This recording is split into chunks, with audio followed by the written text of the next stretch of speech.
Hello! Our today's topic is passive voice and causative. Пассивный залог и causative — это такая особенная структура, о которой мы узнаем чуть позже. What is our plan? First, we are going to learn passive voice functions, then the structure. After that, we are going to learn what a causative form is. So, what is passive voice? Let's look at the examples. The work is finished. The house was built 3 years ago. So here the main idea is that the work is finished. So the action is the main idea here, and here the main idea is also the action that the house was built. So passive voice is a grammatical structure used when we want to focus on the action performed, but not on the doer of the action. So it's not important who did the work, it's important that the work is done. So how do we form passive voice? We use the verb to be in the necessary form and the verb in the third form. For example, the work is finished. Here we have is. It's the verb to be in the present tense. And finished is the verb in the third form. So, another example, Harry Potter was written by Joanne Rowling. So here we have the verb to be in the past and again verb in the third form. So, if we want to change the tense of our sentence, we change the verb to be, but not the verb in the third form. So the verb in the end stays the same. For example, here we have built, built, built.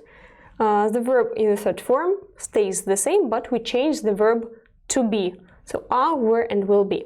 So, what about simple tenses? If our tense is in present simple, for example, they build houses.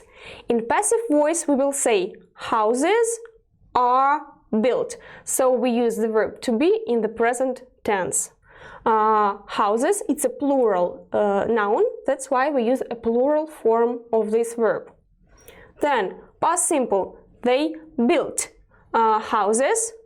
In the passive, houses were built. Again, we use the verb to be in the past and we use a plural form of the verb. Yes, were. Because houses is a plural noun. Future simple, they will build houses. In the passive, houses will be built. Because will be, it's the future form of the verb to be. Next, continuous tenses. So you remember that continuous, it is the verb to be plus the verb in the ing form. So here we have in present continuous the verb to be. In present continuous it is are, and then we have the verb to be in the ing form. So houses are being built. In past continuous we use the past form of the verb to be. It is here were, and again the verb with the suffix ing. Were being. Houses were being built. In future continuous, the form of the verb to be in future continuous will be being. So houses will be being built. Next group of tenses is perfect tenses. In present perfect, we have the verb have plus the verb in the third form. So we have here have plus the verb to be in the third form. It is been. Houses have been built. In the past perfect, we will have not have, but had. Houses had been built. In the future perfect, will have. So houses will have been built. We are not going to discuss perfect continuous tenses because these structures are not often used in English language.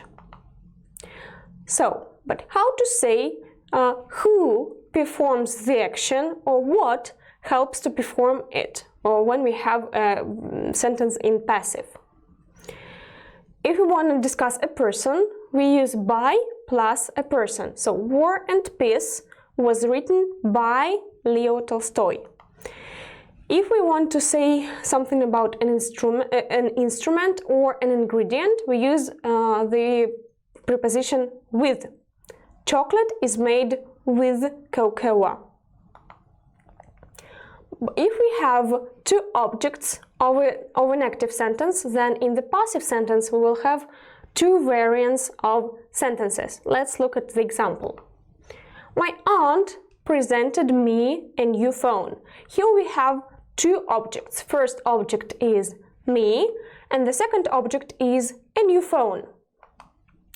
So I can start my sentence with the word I was presented a new phone by my aunt, or I can start my passive sentence with the word new phone. A new phone was presented to me by my aunt. How do we ask questions in passive voice? The structure is the same as in any other tense or a structure.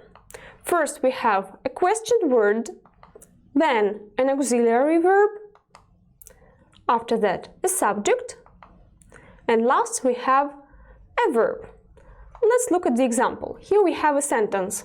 The houses were built last year. So you remember we start our question with the question word. Question word here is when. Then we need an auxiliary verb. The auxiliary verb here is were. When were.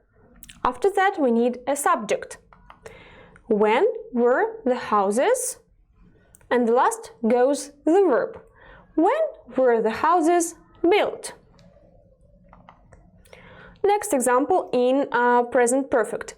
Here we have the houses have been built. We don't have any time, so we'll have a question without a question word. So our question will start with an auxiliary verb. Have, then the subject, the houses been built. Have the houses been built? And a question mark. One more type of a passive structure is a causative form. Let's look at some examples. My hair is too long. I need to have my hair done. I don't like my teeth. I will have my teeth whitened. So, a causative form is used to show that someone else does something for us. In the first example, a hairdresser cuts my hair, not me. In the second sentence, a dentist whitens my teeth, again, not me. So someone else does something for us. What is the structure of this form? We use have plus an object plus the verb in the third form. For example, Mary is having her hair done. We have the verb have, then an object, her hair, plus the verb done. It is the verb in the third form. Or, I'm going to a doctor to have my eyes tested. Again, we have to have, infinitive, my eyes, it's an object, and tested, it is a verb in the third form. So, we can also change causative with different tenses. If we have present simple in active sentence, we will say she designs her clothes. It means she designs her clothes herself.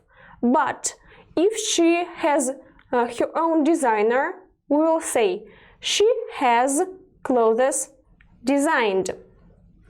In past simple, she had clothes designed.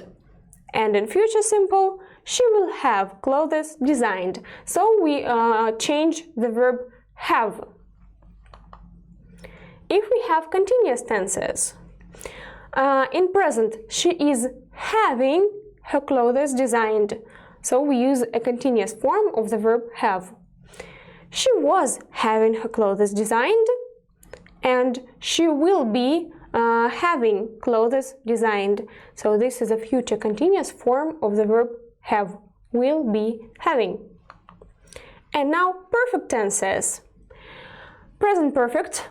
What is the present perfect of the verb have? It is has had or have had. So she has had clothes designed.